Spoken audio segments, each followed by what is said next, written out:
On June 25, 1876, General George Armstrong Custer sat atop his horse on a hill overlooking the banks of the Little Bighorn River in present-day Montana. The Civil War hero, renowned for his bravery and good fortune, was plotting an ambush on the largest Indian encampment ever to assemble on the plains. Little did he know that this would be his last stand, and that this was the day when Custer's luck would finally run out after a career of daring risks and near misses. Remembered by some as a gallant war hero and by others as a bloodthirsty villain, General Custer was a man full of contradictions and controversy. He was both a lover and a fighter, a brave but reckless warrior, and a glory-hungry but disobedient soldier. Who exactly was General Custer, and why is he such a controversial figure? George Armstrong Custer was born in Ohio in 1839, the youngest of 5 children. Young Auntie, as he was called because he couldn't pronounce his own middle name, was sent to live with his older sister in Michigan at an early age. Custer earned his teaching certificate in 1856, but he had bigger dreams for himself than teaching at a grammar school.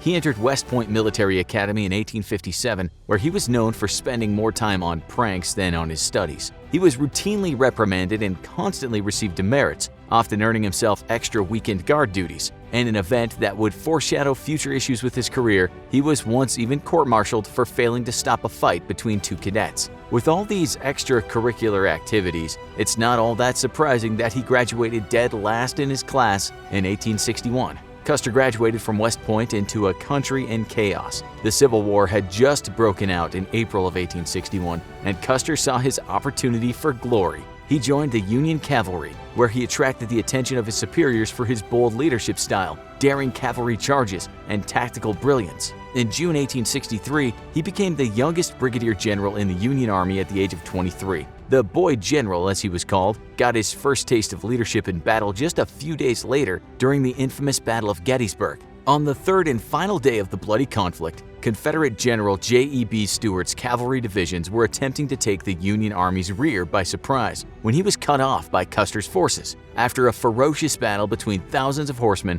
Custer's men succeeded in driving off the Confederate cavalry, playing a decisive role in the Union's victory in this important battle. By the end of the Civil War, Custer's daring and bravery had earned him a promotion to Major General in charge of a whole cavalry division. Highly unusual for an officer at the time, Custer was known for leading his men from the front rather than from the rear, and he was often the first to charge into battle. General Custer also seemed to have a knack for avoiding injury, despite fighting in numerous major battles and having 11 horses shot out from underneath him. He managed to avoid serious injury throughout his career, and the term Custer's luck was coined to describe this uncanny good fortune. Custer was involved in some of the most defining moments of the Civil War. His own cavalry forces blockaded Confederate General Robert E. Lee's final retreat, and Custer himself was the one to receive General Lee's white flag, signifying his wish to surrender to Union General Ulysses S. Grant. Custer was also present for the signing of the terms of surrender between Generals Lee and Grant on April 9, 1865. Custer was so central to the Union's Civil War victory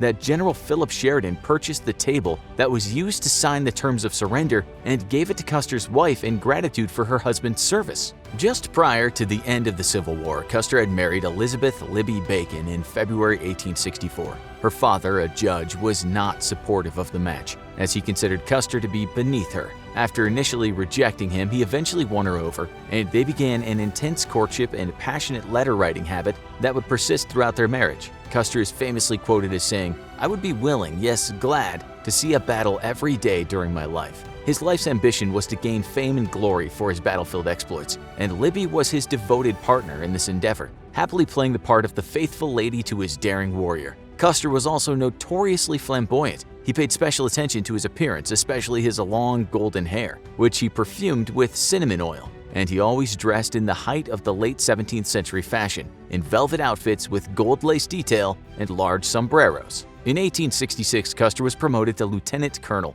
and he and Libby headed to Kansas to help deal with the Indian problem. After the Civil War had ended, more land was needed to accommodate American settlers, and as they expanded westward, they inevitably clashed with the local Indian tribes. By the 1860s, most of the local Indians had been ruthlessly forced into reservations or killed. But the Great Plains were the last Indian holdout, and the Plains Indians vowed to avoid a similar fate. Custer participated in numerous raids and battles with the Sioux and Cheyenne Indians over the control of the Western Territory. Custer faced 2 legendary Indian warriors, Sitting Bull, and Crazy Horse for the first time in 1873 when his unit was protecting a Northern Pacific Railroad survey at Yellowstone.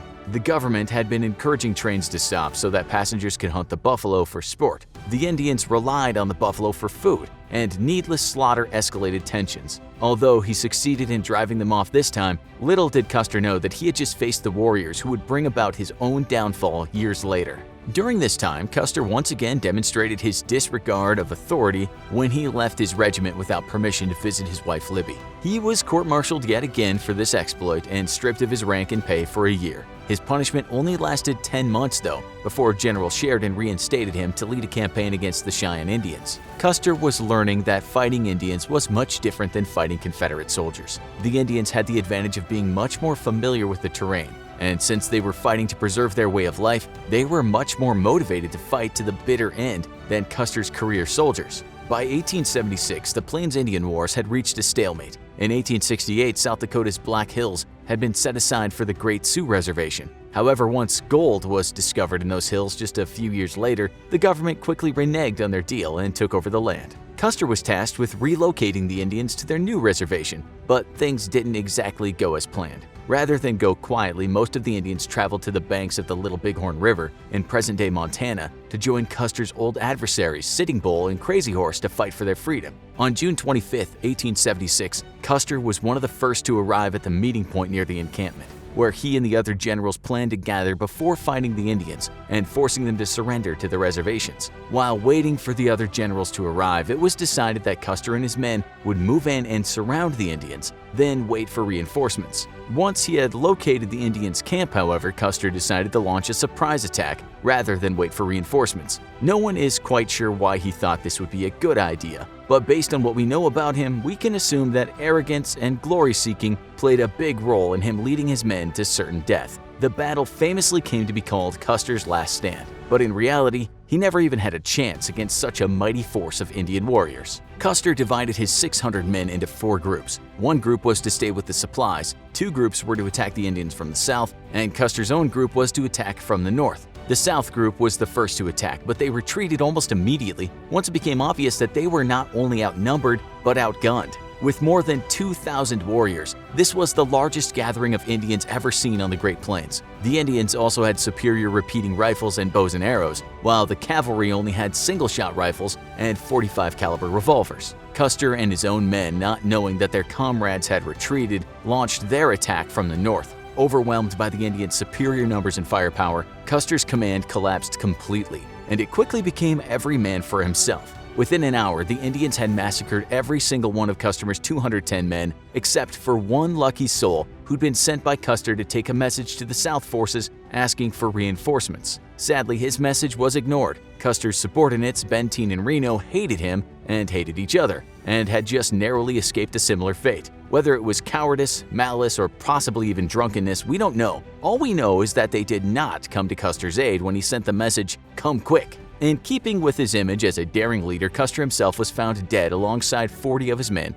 including his own brother and nephew with 2 bullet wounds, one near his heart and one in his head. To further add to the horrors of the massacre, the Indians ritualistically stripped and mutilated the bodies of the dead, possibly because they believed the souls of disfigured bodies would be doomed to walk the earth forever. A junior military officer, upon seeing the naked bodies of his dead compatriots, famously exclaimed, "Oh, how white they look! How white!" It was once believed that Custer had been spared this indignity, but it was later revealed that his body had also been mutilated, but that the details were hushed up to protect his wife Libby. According to legend, some Cheyenne women pierced Custer's eardrums so that he could learn to listen better, and they even put a stick up his, manhood. Custer was hastily buried where he fell with the rest of his men, but he was later disinterred and reburied with a great ceremony at West Point. A memorial to him was erected in 1881 at the site of the battle.